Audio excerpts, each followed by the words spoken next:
Good morning বন্ধুরা, নতুন এক ব্লগ নিয়ে চলে এসেছি। দেখো সকালবেলা শাকটা সিদ্ধ করতে দিয়েছি, লাল শাক।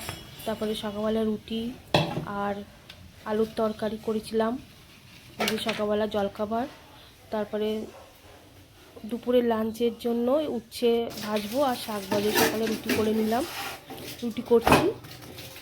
রুটিটা করা হয়ে গেলে আমি শাক আর উচ্ছে ভাজাটা করে রাখি। যেহেতু মেয়ের রেজাল্ট বেরিয়েছে, রেজাল্টের জন্য পাস করে গেছে, ক্লাস 3 থেকে 4-এ উঠে গেছে, যার জন্য আজকে দিদিমণিদের নেমন্তন্ন করে সন্ধ্যেবেলা লুচি আর মাংস খাওয়াবো। যার জন্য মেয়ের বাবা মাংস নিয়ে আসবে, চিকেন, সেটাকে রান্না করব। এখন শাক ভাজা আর উচ্ছে ভাজা করে নিচ্ছি, করে রাখি দুপুরের জন্য। দুপুরে এই যে শাকটা উচ্ছে ভাজাটা আমি ভেজে নিলাম। তারপরে উচ্ছে ভাজা হয়ে যাওয়ার পরে চিকেনটা আসলে চিকেনও আমি রান্না করব। এই যে চিকেন নিয়েছি, চিকেনটা ম্যারিনেট করেছি, দই আর নুন একটু সামান্য সরষের তেল দিয়ে ম্যারিনেট করে রেখে দিয়েছি। এই কড়ার মধ্যে আলু ভাজে আমার নিয়ে চিকেনটাকে রান্না করে নেব।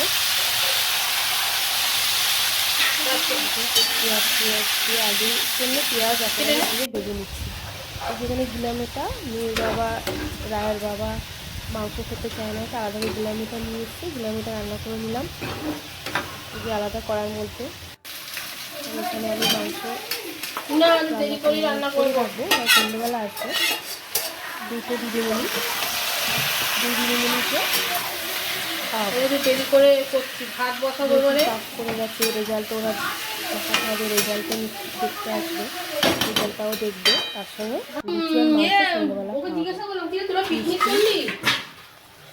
ও বাবা ও তো হবে। আমার রান্না কষে নিলাম, যে কষা হয়ে গেছে। ওই কষতে কষতে এখানে ভাতও বসিয়ে দিয়েছি দুপুরে লাঞ্চে। তারপর দেখি মেয়ে ওই ঘরে কি করছে। মেয়ে গিয়ে দেখি এই যে এদিকে দেখো এরা কি করছে, দুজনে মিলে খেলা এই যে করছে। আমাদের ফুলটুসি, আমাদের হ্যালো, এই যে আমাদের রায়পিসি, এই যে রায়পিসি এখন বান্ধবীকে ফোন করে। রায়পিসি কি করছিস? চান হয়ে গেছে?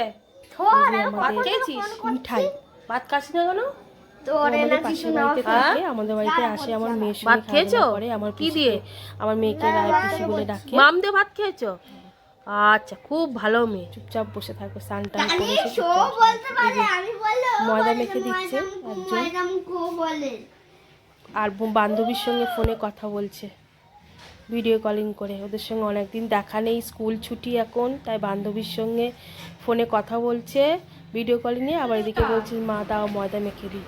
তারপর দেখো সন্ধ্যার সময় দিদিমণি চলে এসেছে, দিদিমণিকে আমরা লুচি, মাংস, মিষ্টি আমি চা দিয়েছি, খেতে দিয়েছি। একজন অঙ্ক ইংলিশ পড়ায়, একটু পরে ওকে মিষ্টি দিয়ে দেবো, একটা রসগোল্লা। মানে অঙ্ক ইংলিশ বাদ দিয়ে সব সাবজেক্ট